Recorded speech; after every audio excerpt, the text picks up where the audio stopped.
अब संघर्ष करो, हम तुम्हारे साथ हैं। विजय असो। तथागत भगवान गौतम बुद्ध, संत रविदास जी आज ज्यांची जयंती आहे आणि ज्यांच्यामुळे या देशामध्ये पहिल्यांदा आरक्षण मिळालं ते छत्रपती शाहू महाराज जी, आणि तुमच्या आणि माझ्या नव्हे तर या प्रत्येक माणसाच्या देशातल्या माणसाच्या जीवनाचे उद्धार करते महामानव विश्वरत्न बोधिसत्व डॉक्टर बाबासाहेब आंबेडकर यांच्या विचारांना प्रतिमानाची वंदन करू। आज या इथे बीड ते मुंबई असा लॉंग मार्च अत्यंत यशस्वी पद्धतीने ज्याने काढला, ते शिंगारे आणि त्याचे पोटबारे आणि त्याचे सर्व सहकारी या सर्वांचं मी मनापासून अभिनंदन करतो। कारण एवढ्या लांबीवरती यायचं, त्याच्यामध्ये अनेक अडीअडचणी असतात, त्याला पार करून त्यांनी हा लॉंग मार्च इथं आणला, त्याबद्दल मी त्यांचं अभिनंदन करतोय। आणि मला येण्यासाठी इथे वेळ झाला याबद्दल दिलगिरी व्यक्त करतो, कारण आत्ताच आंबेडकर भवन येथे चर्मकार समाजाच्या सर्व जाती म्हणजे सर्व त्यांच्या संघटनांची म्हणजे तिथे बाबूराव माने असतील किंवा बबनराव घोलप असतील किंवा खामकर आणि अजून त्याच्या वेगवेगळ्या संघटनांचे सर्व प्रतिनिधी आणि कार्यकर्ते उपस्थित होते। आणि त्यांनी सुद्धा आज घोषणा केली की कमीत कमी आमचे 1.5 ते 2 लाख लोक पहिल्यांदा आनंदाची तुमचं म्हणणं होतं की आंबेडकरी समाजाबरोबर चर्मकार समाज उतरणार नाही, परंतु यावेळेस आम्ही दाखवून देतो की चर्मकार समाज सुद्धा तुमच्या खांद्याला उतरणार आहे। आणि त्यामुळे मला इथे यायला वेळ झालाय।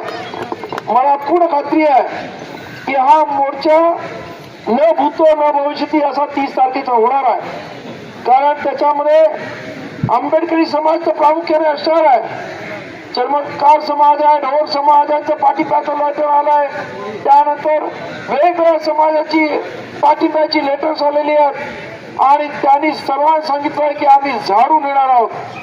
कारण सरकार जे करतंय ते सरकार आमच्यामध्ये आपसामध्ये भांडण लावण्याचा प्रयत्न करतोय। खरं म्हणजे बाबासाहेब आंबेडकरांच्या शब्दात सांगायचं तर ह्यांनी मुद्दामून आपल्याला या इथं आपसामध्ये भांडावं म्हणून अनुसूचित जातीमध्ये भांडण लावण्यासाठी विभाजीकरण केलेलं आहे। हे उपवर्गीकरण करण्याचं कारण काय? कारण बाबासाहेब आंबेडकर असं म्हणाले की हिंदू धर्म हा 4 वर्णामध्ये आहे, ब्राह्मण, क्षत्रिय, वैश्य आणि शूद्र, म्हणजे ज्याला आपण आता ओबीसी म्हणतो तो म्हणजे हिंदू धर्म होतो। त्याच्या नंतरचा असणारा माणूस हा हिंदू धर्मातलाच नाही। बाबासाहेबांनी त्यांच्या लिखाणामध्ये अस्पृश्यांना डिप्रेस क्लास म्हणजे दलित वर्ग म्हणून संबोधलं होतं। आणि बाबासाहेबांच्या लिखाणामध्ये बाबासाहेबांनी असं लिहिलंय की हे त्याच्यामध्ये वेगवेगळ्या नावं समाजाला दिलेली आहे डिप्रेस क्लास मध्ये। त्याचं कारण ते जे काम करतात त्याच्यानुसार त्यांची नावं ठरलेली आहेत। जो चपलेशी काम करतो तर चर्मकार, जो गुरांचं कातळ करतो तर ढोर। आपल्याला नाव फक्त स्पेशल दिलं होतं कारण आपण त्यांचे शत्रू आहोत, म्हणून महाहरी म्हणजे मोठा शत्रू म्हणून आपल्याला नाव दिलं महार। तर या पद्धतीनं ही व्यवस्था या मंडळी केली आहे, त्यामुळे ह्या काही जाती नाहीत आणि त्यामुळे जातीच्या नावाखाली हे जे काही आरक्षणाचं उपवर्गीकरण करतात ते योग्य नाही आहे। तुम्हाला मी सांगू इच्छितो की हा फंड आहे, त्यांनी आपण पाहिलं असेल की मराठा आणि ओबीसी विरुद्ध त्यांनी वाद निर्माण केला, त्यांनी धनगर आदी आणि आदिवासींमध्ये वाद निर्माण केला, आज ते एससी मध्ये वाद निर्माण करतात। याचं कारण आहे काय की ते अत्यंत छोटे आहेत, 3-3.5% आहेत। त्यांना माहिती आहे वाद निर्माण केल्याशिवाय आपण इथे टिकूच शकत नाही, आपली सत्ता राहू शकत नाही।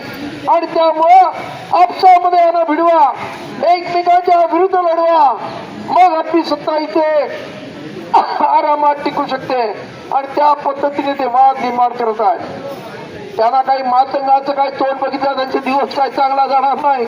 एक जण म्हणतो आमचं तोंड बघायला, अरे तुमचं तोंड कशाला? पण एक माझं तुम्हाला सांगणं आहे की कोणालाही आपण कोणाच्याही विरुद्ध बोलू नका, कारण त्याच्यात फार थोडे माणसं त्यांच्या बरोबर आहेत, जे काही त्यांचे दलाल झालेले आहेत मनुवादाचे तेवढेच त्यांच्या बरोबर आहेत. बाकी सर्व मातक समाज आपल्या बरोबर आहेत. त्यांचे सुशिक्षित प्रोफेसर वगैरे सर्व मंडळी आपल्या बरोबर आहेत. भारतीय बौद्ध महासभेच्या अनेक मराठवाड्यातल्या शिक्षिका म्हणजे केंद्रीय शिक्षिका या मातक समाजाच्या बौद्ध धर्म घेतलेल्या आहेत. त्यामुळं हे काही मोजकेच लोक सरकारच्या हातामध्ये मनुवाद्यांच्या हातामध्ये लागलेत आणि ते आवाज उठवत आहेत आणि आवाज उठवून त्याचं काही होत नाही. लोक काही जमत नाही. मग बाबासाहेबांना महात्मा फुलेंना त्या सर्वांना शाहू महाराजांना कमी देखायचं, आमचे टिळक आमचे आसावरकर अशी काही भाषण करायला लागलेत. जेणेकरून आमची माणसं चिडतील आणि त्यांना काहीतरी करतील. परंतु आपल्याला हा मोर्चा शांततेत काढायचा आहे.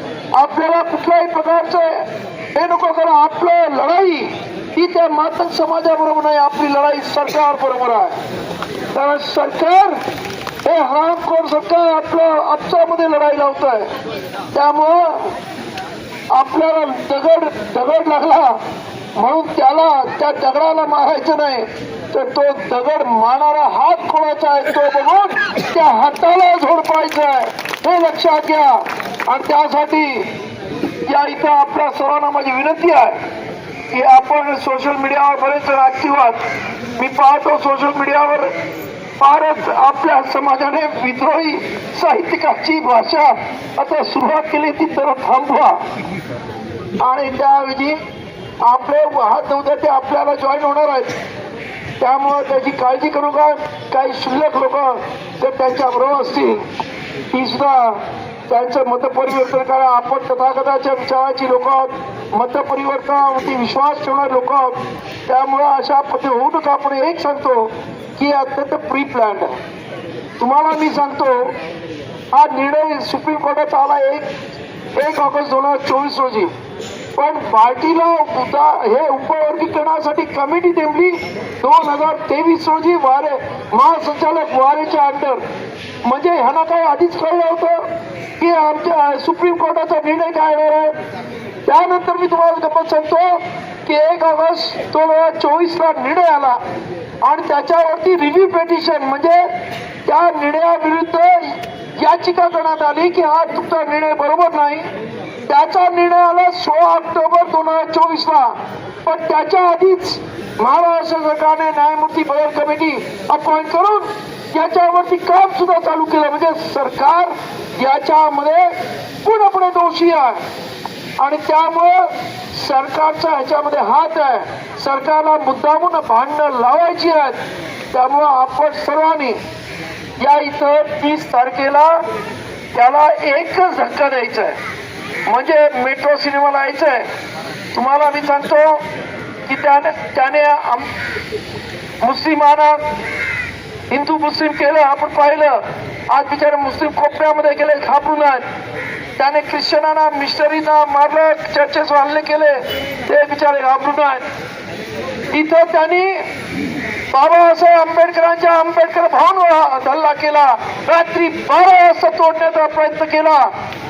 त्यांना आपण असा प्रचंड मोर्चा भर पावसामध्ये निघाला की त्यावेळेचे DCP आजचे जे लॉ अँड ऑर्डरचे ऍडिशनल कमिशनर आहेत शर्मा, त्यांनी मला भेटले. मला म्हणाले अनुराजी मी एवढा खुश होतो सकाळी एवढा जोरा पाऊस पाहून की आता मोर्चा भरगळला, पण तुमच्या लोकांचं काही खरं नाही. तो मोर्चा असा अपलादून झाला की सरकारला पाठीमागे हटावं लागलं. त्यानंतर परत एकदा आपल्यावर अटॅक करून त्याने पाहिला. 1 जानेवारी 2018 रोजी आपल्या माहिती भीमा कोरेगावला आपल्या लोकांना अचानक अटॅक केला.